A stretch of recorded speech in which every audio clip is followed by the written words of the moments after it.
Conquer Local. It's really a breath of fresh air. Good times. I help leaders go from anxiety to authority under pressure. And then let's go and get it. It's an ecosystem. The hardest part here is going to be getting me to shut up on this one. Conquer Local with Vendasta, hosted by Jeff Tomlin. Is organic reach dead?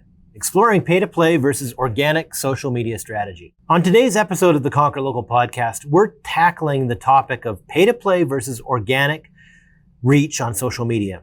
With Twitter making headlines recently for their highly criticized move to monetize verified account status on their platform, it has business and marketing professionals everywhere questioning whether or not organic reach is becoming extinct.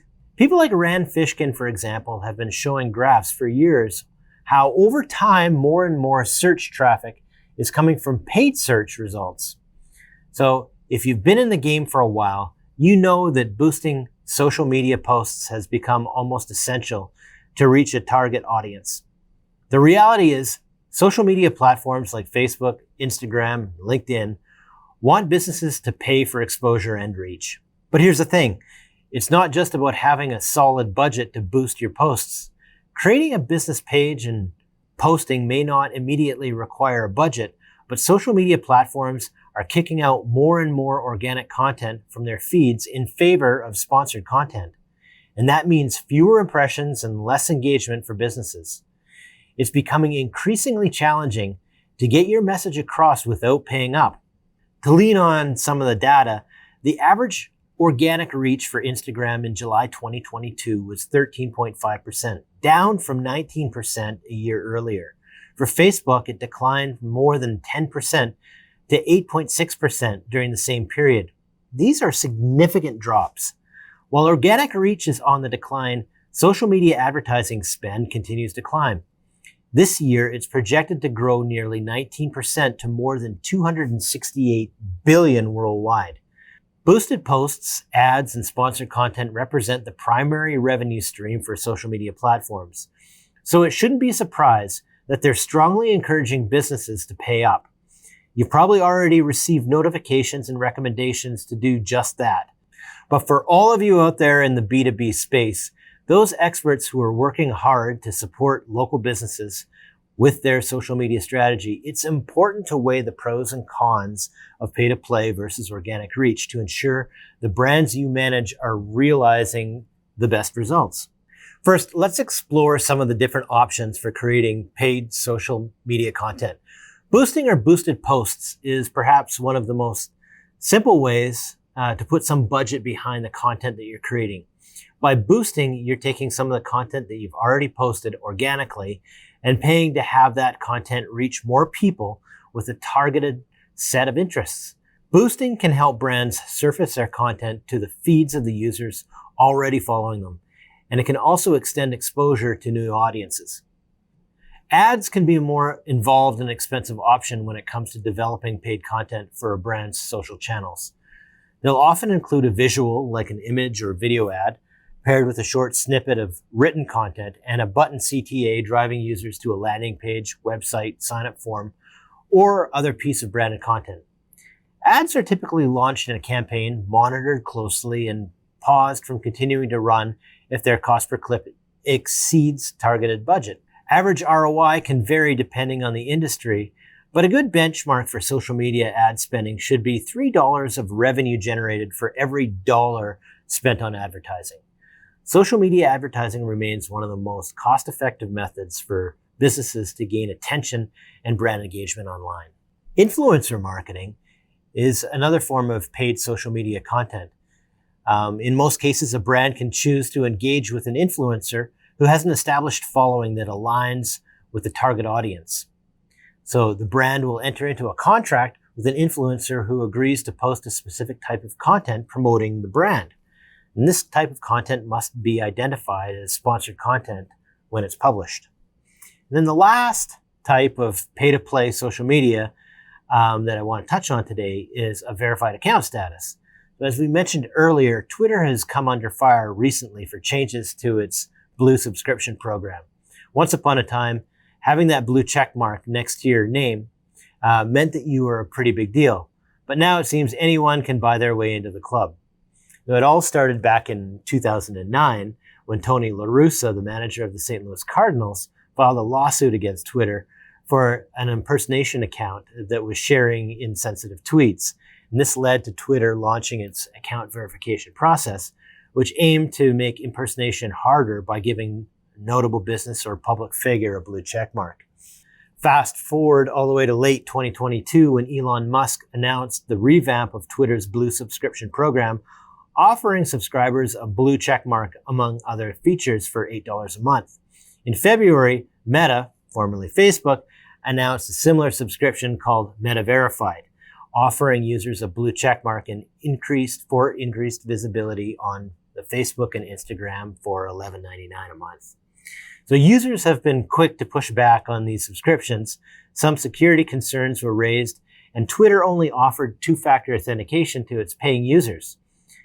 This makes non-paying accounts less secure. Meanwhile, Instagram users may need to pay for basic customer support. As social media platforms evolve to include paid subscription models to generate revenue, it remains to be seen whether or not ponying up for verification and increased reach is the right move for brands. On the flip side of the coin, brands can choose to deploy an organic social media strategy, which involves creating and sharing content, so without paid advertising. So this approach can be particularly effective for businesses that already have a strong online community and want to connect with their audience in a more authentic and personal way. The other side, of course, if a business does not have a community or following, it's going to be more challenging and building that audience organically without a paid boost. One of the benefits of organic social media content is that it can be more affordable than paid advertising, of course. Instead of spending money on ads, brands can create engaging content that resonates with their audience and encourages shares, likes, and comments. And this type of content can include posts featuring user-generated content, behind-the-scene glimpses of a brand's day-to-day operations, thought leadership articles that demonstrate the brand's expertise in the industry. But engaging content is very, very key here. Another advantage of organic social media content is that it can help build trust and credibility with the audience. By sharing valuable information and entertaining content, brands can position themselves as voices of authority in their industry and establish themselves as a reliable source of information for their followers. This, in turn, can lead to increased engagement, brand loyalty, and, of course, sales. Organic social media content can help brands build relationships with their followers. And by engaging with their audiences, respond to comments and messages, and sharing content that resonates with their followers, brands can foster a sense of community and loyalty among their audience. And this, in turn, can lead to increased brand advocacy as loyal followers share and recommend the brand to their own networks. So here's some examples of organic social media content that are particularly effective. So how-to videos or tutorials that showcase the brand's expertise, behind-the-scenes glimpses of a brand's operations, their employees, or their culture, user-generated content featuring customers, fans of the brand, interactive content such as polls, quizzes that encourage engagement and participation. They're always effective. Influencer partnerships or collaboration that align with the brand's values and their audience. So while paid social media strategies can be effective in reaching a wider audience, organic social media content is really a critical pillar in a brand's marketing mix. Let's lay it all out there now and run through some of the pros and cons of both pay-to-play and organic social strategies to help you all out there decide what might be best for the brands that you're managing. And whether you're laying this out for a client or you're figuring this out for yourself, here we go. When it comes to paid social strategies, the benefits are the following. Increased reach. So paid social advertising allows businesses to reach a larger audience beyond their organic reach. This is super useful for new businesses or those looking to increase brand awareness. Now, another benefit is targeting the audience. Paid social media allows businesses to target specific demographics and interests, ensuring that their ads are seen by the right people. Next up, measuring results. So paid social provides businesses with detailed analytics and metrics, allowing them to track the success more effectively for for the campaigns that they're running, individual ads, and adjust their strategy as they go. Also, you can see quicker results. Paid strategies can produce results more quickly than organic content, as businesses can reach a wider audience in a shorter amount of time. It's just that simple. Of course, we also want to touch on some of the pitfalls when it comes to implementing a paid social strategy. The cost is number one, obviously. Paid social media advertising can be expensive, particularly for a business with limited marketing budgets. So be sure to test, target, refine. You can also suffer from ad blindness. So with so many ads being shown on social media, users may become blind to them and scroll past them without paying attention. There's also some steep competition out there. So with many businesses using paid social media advertising, it can be difficult to stand out and reach the desired audience that you're looking for. Now into organic. We know the reach for organic content is steadily declining, so you might be left wondering if the juice is still worth the squeeze. So here's some of the benefits to think about. So it's most certainly cost effective. Organic social content is free to post, so making it cost effective for business to reach the audiences that they're looking for. But organic builds trust as well. So this type of content builds trust with customers, especially the right type of content, by showing the human side of the business and providing value through informative and engaging content. So it's all about community building. Organic social media content can help businesses build community around their brand and create a sense of loyalty and advocacy among customers. It's authentic. So organic social media content can feel more authentic than paid advertising, as it's not designed solely for promotion and for a promotion of a particular product or a particular service. And finally, the downside to organic. So number one, it can have limited reach. So organic social media content may not reach as wide an audience as paid advertising, most certainly, as it's subject to the platform's algorithm, and it may not be shown to all of the followers. So also, it's time consuming. So creating high quality organic content can be time consuming, and it requires research, planning, and execution in a lot of cases. The results are slow. So the organic content may take longer to produce in the results than the paid advertising, as it may take time to build an audience and see engagement. So those are some of the cons that you should be aware of.